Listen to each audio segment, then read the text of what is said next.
And looks like we're live. Welcome to those of you joining us today. Speaking truth to power for 50 years, the Chicago Reporter has been on a mission investigating race, poverty, and income inequality in Chicago. A few years ago, it seemed on the verge of folding. Glenn Reedus is a longtime journalist and the Chicago Reporter's interim editor and publisher. I'm Sheila Solomon with Rivet 360, and this is Chicago Media Talks, a show in which people in Chicago media talk about Chicago media.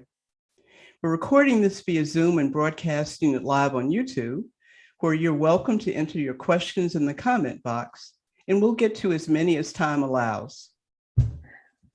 Glenn, what was going on in 1972 that triggered the idea for the Reporter? Well, the race situation in Chicago was just horrendous. And John McDermott wanted to address that, and the founder of the Reporter. And he felt that the business community and major influencers were the people who could make that change. And the Reporter started out as a monthly newsletter focused, targeting those people. And it just morphed into something more general. But as we know, that from 72 till today, the race situation really hasn't changed a lot in the city. When you say, because I haven't been here for more than 20 years at this point, so when you say the race issue was really bad, what do you mean, and what is it about McDermott, who I also am unfamiliar with, that made him decide he wanted to do something about it? As far as I know, Mr. McDermott was just a very concerned citizen, and I guess today we'd call him an activist. And he's been described as an idea person. And there was a Black woman named Lillian Calhoun, who was the news brain, if you will.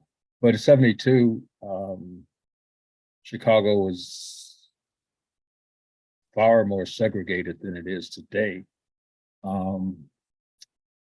We didn't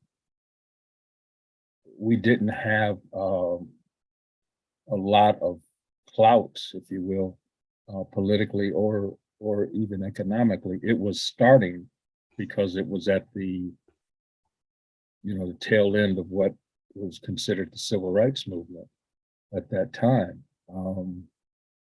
And the cops were horrendous, and people really wanted to see that violence stopped. The schools were, because they were all neighborhood schools, they were tremendously segregated because Chicago at that time was considered the most segregated major city in the country. So what kind of changes have the Reporter's investigations since that time led to here in Chicago? There's several, and the housing, we've done a lot in partnering like with the ACLU in terms of getting less discrimination in housing. There's been several police related changes that have come about because of the Reporter's investigative work, and it's raised awareness about the level of poverty in Chicago, and that it's not just a Black thing. And when you say it's not just a Black thing, who else are you talking about now? The Hispanic Latino community, as well as several white residents who have migrated from the South. And they were primarily in the uptown neighborhood back then. Uptown then wasn't anything like it is now. So why is the Chicago Reporter still needed? Because the changes that started to address in 72 are still here. What needs to change is has not changed. It's changed incrementally. Let me put it like that. Who owns the reporter?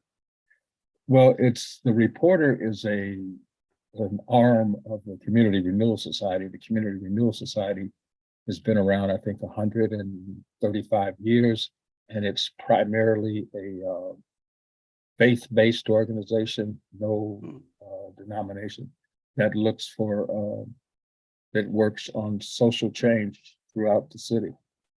Was McDermott a part of the Community Renewal Society? I believe he was. I'm not 100%, but I believe he was. Why was the reporter put on hiatus a couple of years ago, I believe, around 2020? Yeah, it was because I came in. There was, honestly, there was I can't tell you 100%, but I know that we didn't. The reporter was going through some changes, personnel wise, and I think direction wise, and it was deemed that, hey, let's just put the brakes on this for a while. So how's that affected readership? Surprisingly, not in a really big way, because then we were, by being online, that helped, and we were able to, if you will, retrieve some of those people while the paper was dormant. And we're still working and trying to recover everybody and add some folks.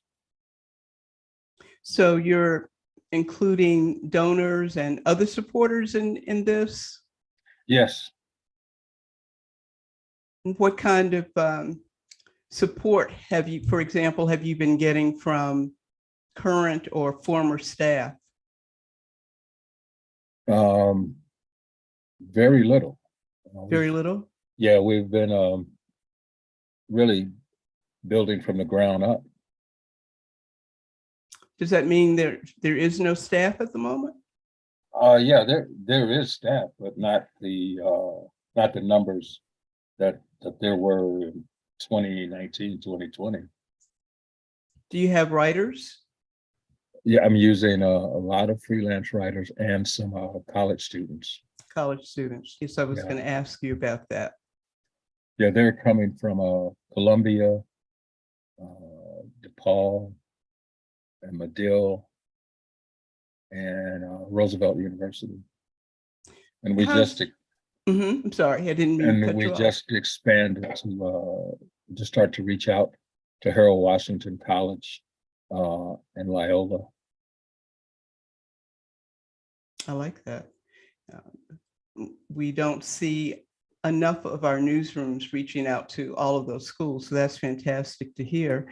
What kind of training are they able to get with COVID, perhaps keeping most of us out of our newsrooms now? Well, I don't attribute it much to COVID, because even before COVID, a lot of news operations had seemingly switched from sending people into the street and to letting reporters report by phone, which I think is horrible, but that's what they were doing. And because I'm old, and I want to, if you're going to be lying to me, I want to see you do it. So I think I can tell. But anyhow, I don't think they've been impacted, but the training is what they'd get if they were able to get out into the streets. And I think because it's been a trend for such a long time, very few of them, even their professors, very few of them know the difference and know how much more effective reporting can be when you're face to face with people. Where are the story ideas coming from? Every place. A lot of them come from the students themselves. They come from me. They come from the associate editor, Ugo Balta. And there's, there's plenty of stories every day somebody has. And we've had good luck with some freelancers, and not good in terms of story ideas, because some people don't, they just haven't been trained in school as to how to develop story ideas. They get the fundamentals of reporting, but what they seem to work on in school is what they're told instead of what they can think of. How would you like to change that? Change what? How they're in school, how they're taught. Mm-hmm. They're reporting for your publication. So I have sent reporters, students, into the streets to get their stories. When I say into the streets, I mean going maybe to someone's office or to a particular neighborhood to do that. And because I also taught journalism at Michigan State University for 3 years, it's one of the former students described me as rigorous, and there's just things I've learned over years from reporting that I try to instill in them, some pretty basic things and some things where they, oh, I never thought of that. Well, okay, that's good. That's why I'm here. And I just, it seems that there a lot of them, not just students, but some of the some reporters that we've had, they don't drill down deep enough in terms of how many, asking the questions. And I think that might have something to do with being young and want to be liked as a reporter versus just get the story. So now that the publication is fully digital, are you updating more often than before, or how is that working? I'm not sure how often they were updating before, but I would like us to update more often. And part of the reason that that's not happening is because it's on my end, where a lot of the stories take longer to edit, and so that puts things in a queue instead of on the site. So you need some editing help. I could use it. Yeah. How's the audience changing and responding to the stories that are being placed? We get positive feedback about the stories being placed. In terms of the audience changing, I think that it's still, and I get all the gems and the Z's and Q's and all those mixed up, but I think it's our audience is primarily in the 40 and older demographic, and we're looking at a few things to try to, and that's part of the reason we rely so much on students, is to try to get them to do stories that their peers will be interested in. Social media part of that? Yeah, definitely. We're revamping that right now to do a lot more with YouTube and Twitter. We've been a Facebook operation. And what about Instagram or TikTok, especially as you? Well, yeah, Instagram as well as we're looking at, but TikTok, that's so much video that we I haven't seen a good fit for us there yet. Glenn, what you were telling us a little bit about this earlier in your examples, especially when you were teaching. But what are some of the fundamentals of finding stories that students, and as you suggest, some of their professors don't seem to know? Can you cite any examples for our listeners? Just look around. I mean, there's a million stories every day, but don't just, see something and don't think about what it is.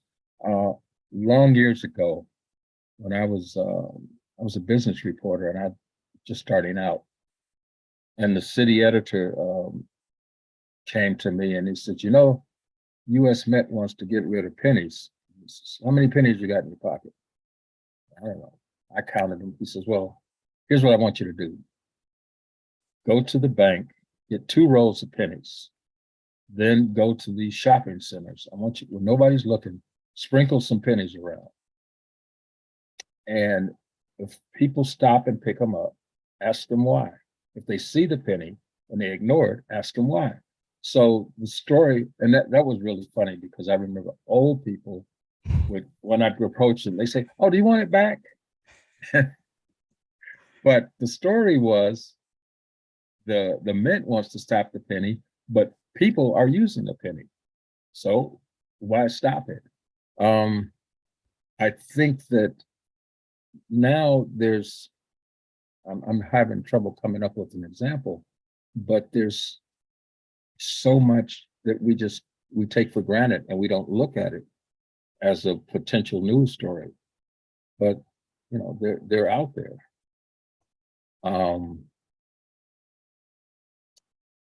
And some things might seem mundane, but you have to remember for everything that you might not like, there's somebody who likes it, and everything you like, there's somebody who doesn't like it.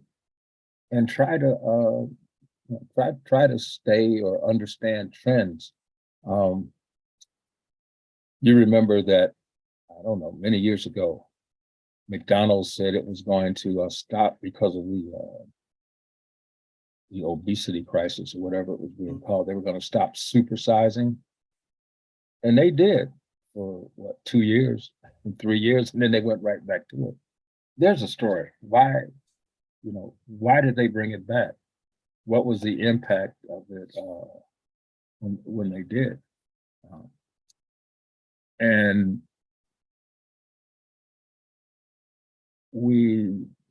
I'm thinking about things like currency exchanges. That's sort of unique to Chicago. Oh, really? Yeah. How do you mean? They're not every place. I mean, a lot of states don't have them. And so the story is, what's happening in those currency exchanges on Friday evenings? Many people from Central America are lined up to send money back home. And let's dig into that. How is there a way to find out how much money is being spent? Talk to the people in line at the currency exchanges. Is this something you do every day? Is it, every week or every time you get paid? Can you tell us the average that you send? We're not asking who you send it to or what they're doing with it, but you're in Chicago and this is what's happening. Those kind of things that you see so often, but you don't give second thoughts to. I think it would be helpful for reporters to do that. If I could give you another example, when I was teaching, and that's when Katrina hit, and I was teaching in East Lansing, and some of the students said, "Well, why didn't they just get in their cars and drive away?" Well, East Lansing, next to Lansing, is they're very, very vastly different. Lansing is a manufacturing town. East Lansing is, run by the university. So at that point, I stopped. I said, throw away the syllabus. All we're going to do is focus on helping you understand why they didn't get in their cars and drive away. So we spent the rest of the semester. The students had to develop, and they were in teams, to develop a strategy to help people from Lansing get jobs, help with transportation, and they had this. They had a jobs fair, and the students did it all on their own. They arranged for childcare. They arranged for a hospital to sponsor it, and it was a real life experience for them. And to a person, everyone said they had a much better understanding of what poverty was like, because I didn't have any poor students, if you will. And I think that those are the kinds of things that we need to do, even if we're talking about people who are hired and they're starting out. Give them a real feel for where they are. And my first job out of school was in Waterloo, Iowa. So that was quite the culture shock. But I wanted to be a reporter, so it didn't matter where I was or what I had to do. That's what I wanted to do, is be a reporter. So 2 questions, but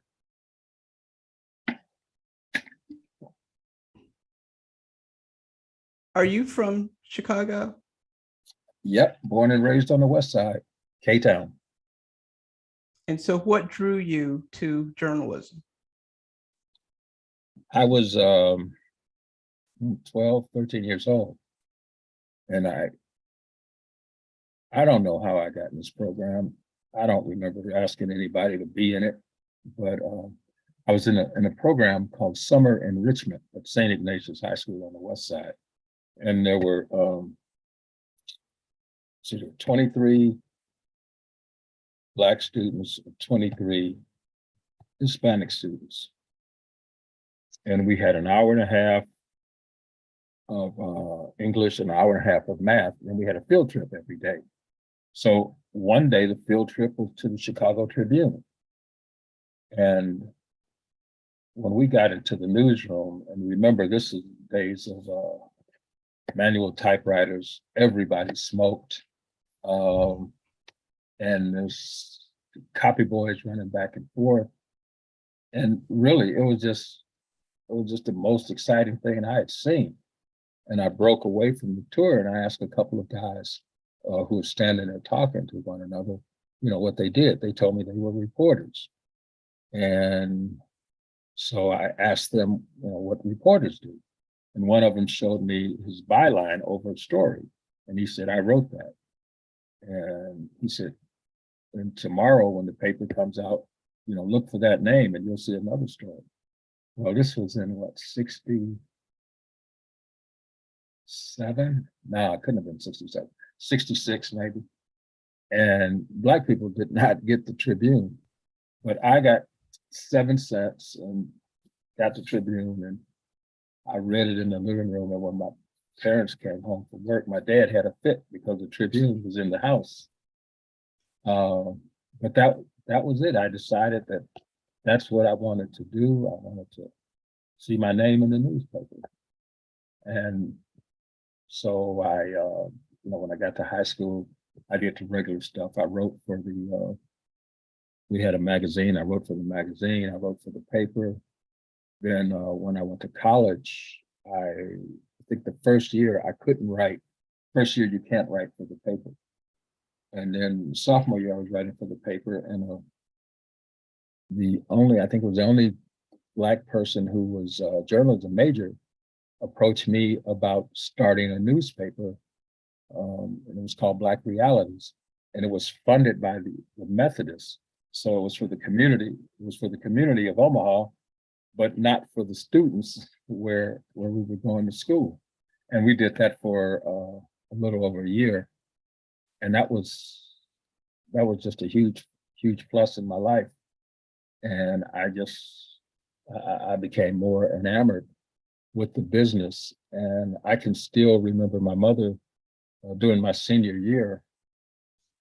There was a woman, I can't remember her name, but she wrote a career column for the Tribune, and it came out every Sunday. And I remember talking to my mother one Sunday night, and she said, this was my senior year. And she said, well, whoever the lady was, she says, it's not a good year for journalism graduates. I said, Mom, there's 2 jobs out there, one in China and one in New York. I'm getting one, probably the one in New York because I don't speak Chinese. But, and then I applied, I think I had set my limit at 10 resumes, and I sent out 3, and I got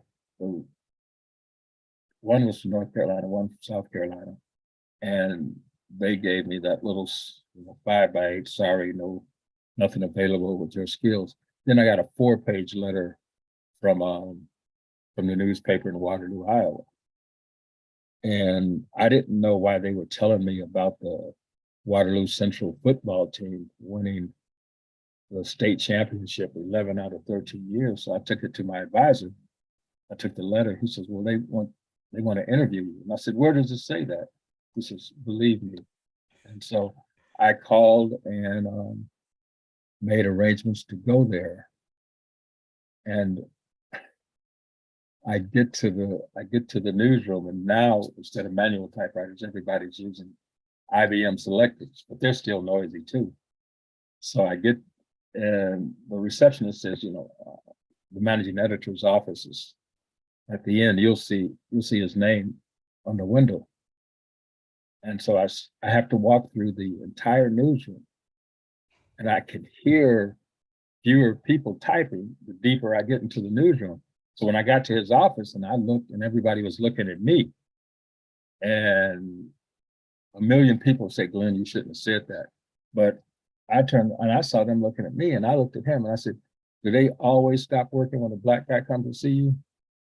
And he got pretty red and rushed me in, and I went to work there. They wanted me to drop out of school to come to work. And I said, no. It said, it was so funny. I said, well, you could finish at the University of Northern Iowa. I said, what is that? No state school was going to compare to where I was going to school, as far as I was concerned. So when I graduated, I think I had 2 weeks. I came back to Chicago, and then I went for a week, and then I went to Iowa to look around, and I went to work. Yeah, that's it. A reminder that we're recording this via Zoom and broadcasting it live on YouTube. And you're welcome to enter questions in the comment box, and we'll get to as many as time allows. So Glenn, you have some role models. Who are they? Or who have they been? Vernon Jarrett. He was, because he wrote for the Defender, he wrote for the Sun-Times. And my parents would encourage me, that's a polite way of putting it, encourage me to read him. And then I did. As I got older, older meaning like 15, 16, 17, I would read Lou Palmer, and then Lou Palmer went on the radio. But primarily, those were the 2. And I can remember the first time that I met Vernon. I could hardly talk. It was at a National Association of Black Journalists meeting, and I'm sitting there listening to his speech, and I'm wondering how can I talk to him. And I'd never been to a NABJ conference before. And after speech, I saw these people walking up talking. I said, oh, I can do it. But then I get there and I shook his hand and I could barely talk. my name, but because he really he spoke truth to power, and he led us into his life. Since when his son got killed, that was probably one of the most touching columns I've ever read, because Bernie was perceived as a tough guy. But then we saw his soft side. That was powerful. How have your other jobs prepared you for being the Chicago Reporter's interim editor and publisher? Well, it's given me an extremely solid background on reporting and the operations of a newspaper. When I came back to Chicago in 2007, I came as the interim editor of the executive editor of the Chicago Defender. And that was my first management job. And I learned how to treat people, because when I took that job, I instantly remembered all the things about my previous bosses I didn't like, and I tried to work from there, and I couldn't instill in people, and I firmly believe this, but working at a newspaper is a privilege, and I wanted them to at least be happy they were there at the Defender, and because there were very few of the people who had a journalism background, people who like to write. So I do things like, when we had to work on Sundays, because the paper was 4 days a week then, we had to work on Sundays, I would always, I'd buy pizza for everybody. And because I'd been away, I didn't know what the favorite pizza was in Chicago. And when I found out, I said, man, these are expensive. And I did that until somebody complained that I didn't get the right kind of pizza. It's like, well, how much did this cost you? And you're telling me this while you're eating it. Okay. And I would ask repeatedly, what can I do to make the job easier?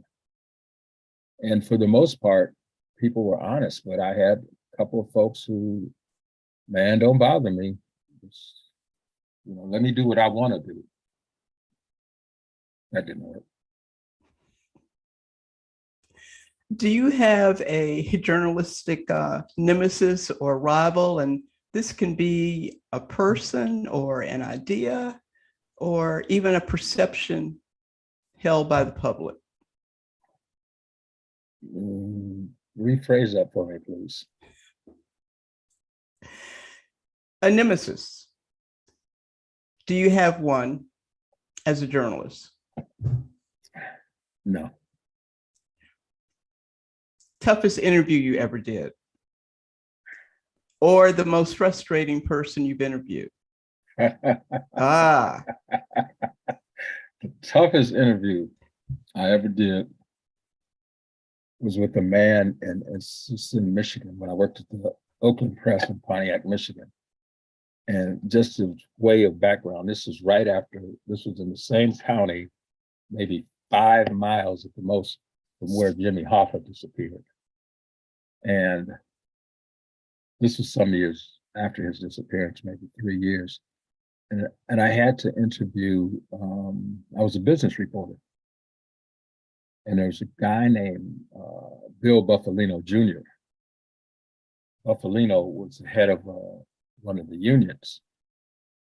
I had a managing editor who was obsessed with the mafia. In fact, he had hired a reporter who now works for 60 Minutes. He hired a reporter whose beat was finding Jimmy Hoffa. So when he found out I was going to interview Buffalino, because Buffalino's dad was reputedly in the mafia. And so he says, you ask Buffalino, what is the mafia? And I was like, I don't know. So I'm doing the interview, and it's pleasant enough. He's answering all my questions. And then I said, Mr. Buffalo, my boss told me I have to ask you, what is the mafia? And then his whole demeanor changed. And he said, I don't know what you're talking about. Mafia, what is that? And just then this guy comes and stands in the door, and he fills the door. And he says, Buffalo says to him, this guy's from the Oakland Press. He asked me, what is a mafia? And the man just stood there and said, oh, well, I guess the interview's over. And so I'm leaving the building, and this guy's walking behind me. And I just hope he's going to his car and I'm going to my car. So I get to my car, and he comes over to the door, and he says, the next time you come here, make sure you have tape on your hood. And I said, okay. And I left. And then I went back. When I got back, and I told my boss everything, the managing editor. He says, he said that? And I said, yeah. I said, but I don't know what he meant. And because he was so tuned into the mafia, he says, you put tape on your hood, and when you get back to your car, if the tape is broken, somebody's put a bomb under there. Come on. For this story, no. Fortunately, I never had to go back to that Union Hall, but that was the toughest one. So what are some of your strategies to help people feel comfortable talking honestly with you? Get them to talk about themselves before we talk about the story. Mayor Daley was known for this, that he'd ask people, where'd you go to high school? And you'd tell him, and he'd make some comment or something, but he knew whether you were a Chicagoan or not without asking you if you were a Chicagoan. So I might go in somebody's office and, see a picture of their family, and, ask them how long ago that was, and they'll talk about their kids or something.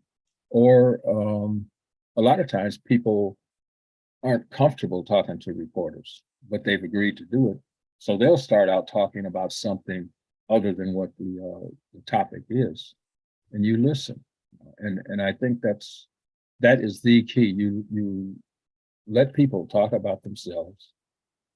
You don't interrupt them, and you ask appropriate follow-up questions. A lot of times you'll hear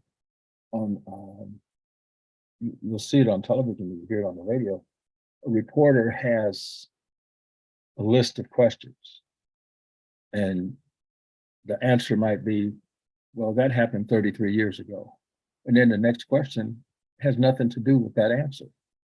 So you have to listen and show people that you're paying attention.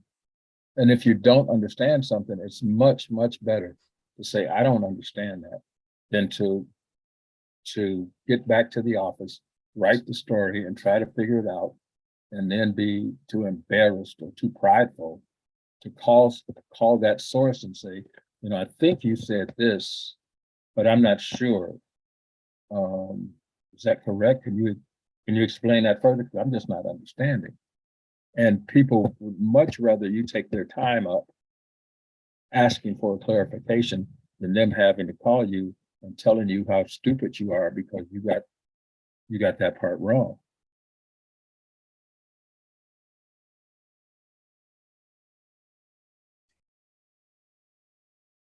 How has the investigative or the focus on investigative reporting in the Chicago Reporter changed investigative reporting in the rest of Chicago media?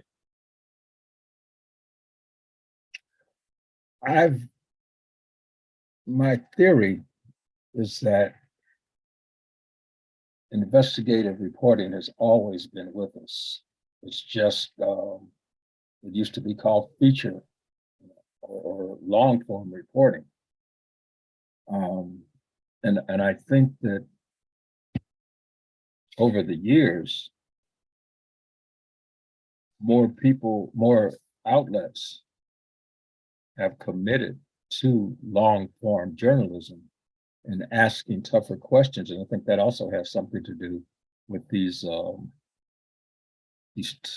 television stations saying they do investigative work. And so there's some kind of copycat elements between the television stations and the reporters. But it's always been with us. But because that was the staple of the reporter, that's what we've come to be known for. You know, you don't see weddings, you don't see crosswords, you don't see feel-good stories, or you don't see crime. And so that's our label, that's our tag. But I would be wrong to say that we're the only ones doing it. When you break a good story, what's it feel like?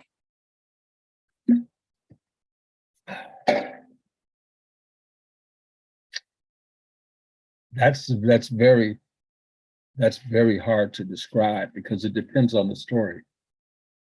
Sometimes you break the story and you're just so excited. And another time you're thinking about what's next. What can we do next? How can we replicate this? And rarely, can you do it? I mean, it's like when you look at the Pulitzer Prizes, people don't set out to win a Pulitzer. They set out to do a great story. And so when you break one, so often you want to see if you can do it exactly like this. It's kind of like golf. You play 18 holes and you got one perfect shot. And you just, you relive that shot. And you go out the next day because of the next time, and you're trying to replicate that shot. And you don't do it, but you get another great shot. And that's the way it is. I don't think it depends on so much depends on the story. I mean, if you're taking somebody down, often that's just top of the world. I can remember a story in Pontiac, Michigan, where some council, this was in the 70s, council people wanted to bring boxing to the Pontiac Silverdome. And boxing was real big in Mexico at that time. So they said, we're taking a trip to Mexico to try to talk to some promoters to come. Well, what they did was they did go to Mexico. They were all married and they took girlfriends. And when that got reported, that was really good because it was something they shouldn't have done. But it wasn't a story. You could go and snoop around and see, who. You can't follow every trip that every council member makes. And then there was another one when they had city issued credit cards. And I got a tip that one of the council members was using it for personal items and then shoes and clothes for his wife and all that. And then that story, I had to dig, what are the other, and this was before Freedom of Information Act. So you had to build, and going backward, that's the other thing about getting out in the street and reporting. Because I had a lot of people at City Hall who knew me and who trusted me, and they knew they could tell me things, and I wouldn't say Joe told me or Sally told me. So when I started checking on these American Express cards, there were people who were happy to not just tell me, but say, come back tomorrow and I'll have the paperwork for you, and that sort of. But that was an instance where it felt good to get these people, and there was an obligation to dig and see if there's a better story. So all the stories together were great, but there wasn't that euphoric feeling.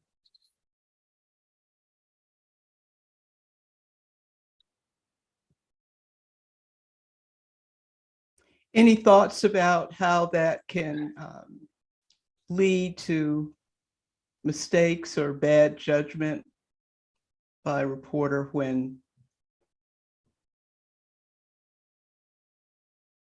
it's almost as if they are trying to replicate, going back to your golf analogy? That shot. Mm-hmm. You just have to, you have to be in the moment, and what's happening. You got to make a determination. Is this something that is really worth it? And I can recall people saying things to me, but I had a mantra, a habit, or whatever you will. If you don't see me writing it in my notebook, you'll never see it in the paper. So that allowed people to talk to me freely, and they were always surprised because they thought they were telling me something that was really titillating or revealing or whatever. And then I'd see them a couple of days later and say, "Man, you didn't write anything about what I told you." I said, "Did you see me write anything in my notebook?" And I live by that, and that's how you build, sources, and that's how you gain trust. And so people will tell me things. Back then, they told me things that they wanted me to know. And I mean, a couple I can remember. They said, "Get your notebook out. Get your notebook out," because they wanted to see this, and I can't speak to their motivation. Maybe it was a bad boss or something, or some kind of messed up relationship. I didn't care about that. I wanted the story, and the subjects of the story could tell me, if it's a messed up relationship or a bad boss or whatever. Well, Glenn, got any closing thoughts for us?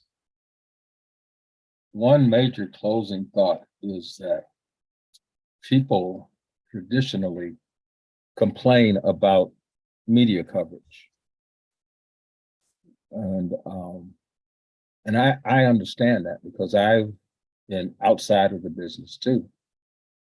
But then I can see why a reporter or an editor would allow something. But to me, if instead of complaining about it, get your kids or even yourself, if you're not rooted in another job, get in the business. Major in journalism, and I of course the money isn't great, but you can make a living. But major in journalism because you can make a change from the inside. You can stand outside the Tribune and you can throw all the rocks you want. You can throw bricks, and the people inside are gonna look down and say, "Whoa, they're throwing bricks," but that's not gonna change anything that they do inside. So if you're inside and you can have a voice and you can speak to things or matters that the people working there might not have considered. An example is that back in the 80s, I believe it was, I saw a list of employee addresses from the Detroit Free Press. And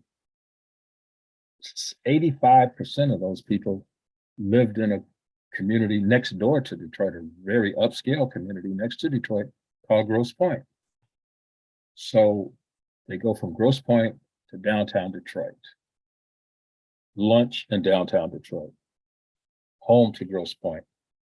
So they knew very little about what was happening, if anything, what was happening on the west side of Detroit. And you can't just parachute in, as they call it. You can't parachute into a community and get a real sense of what's going on. You know what the people tell you.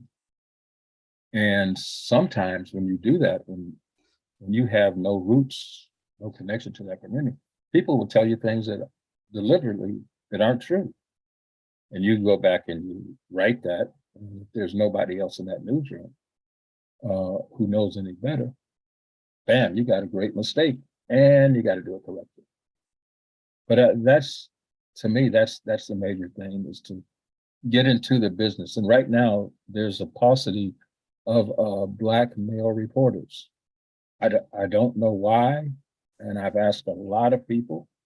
I've talked to professors, I've talked to people with other papers, and nobody has a real answer. I know that a lot of the guys who want to go into journalism want to go into broadcast and they want to go into sports. Well, that's good, but you know, I need you writing news, and maybe I can fix that one day. I don't know how yet, but I haven't given up. My closing thoughts. Our communities long for more and not fewer voices raising important questions and presenting potential solutions regarding the social issues that continue to plague us here in Chicago. The Chicago Reporter is still needed. My guest on this edition of Chicago Media Talks, recorded via Zoom and broadcast on YouTube October 3rd, 2022, has been Glenn Reedus, interim editor and publisher at the Chicago Reporter. You can reach him at greedus@chicagoreporter.com, and you can reach me at sheila@rivet360.com. I'm Sheila Solomon. For producers Jesse Batten and Janine Harston, and everyone at Rivet 360, thanks for listening to Chicago Media Talks.